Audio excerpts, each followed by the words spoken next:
मग गावाकडे मस्त चालू आहे म्हणा की जिल्हा परिषदचा प्रचार. उघड डोकं खायचं बोल नको, मी आधीच परेशान आहो. का बरं परेशान आहो? याची दादाची धर्मपत्नी उपमुख्यमंत्री पदी शपथ घेतल्यामुळं त्यांच्यावर महाराष्ट्राची जनता लई नाराज आहे. ते नाराज असलेले अपोजिशनचे आहेत. त्याने शपथ घेतलेला निर्णय एकदम करेक्ट आहे. हा, मला एक गोष्ट सांगा, अजितदादा महाराष्ट्राच्या राजकारणाला त्यांच्या जिंदगीचे 35 वर्ष दिले.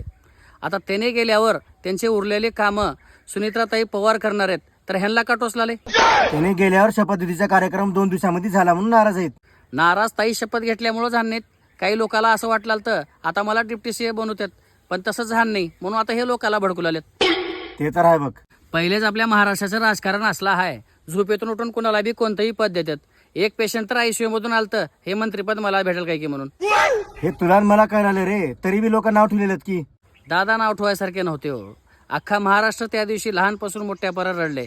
आपल्या उदगीरचे आमदार संजय भाऊ बनसोडे सगळ्याला हसत बोलणारे त्या दिवशी लेकरावनी रडले.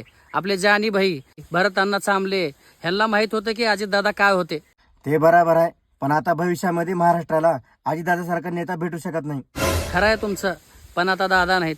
दादा गेल्याला सगळ्यात जास्त दुःख त्यांच्या फॅमिलीमध्ये ताईला आहे.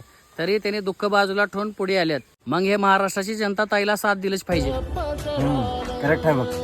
होईल पुनर्वमनाशी जागर खचून जाऊ नको.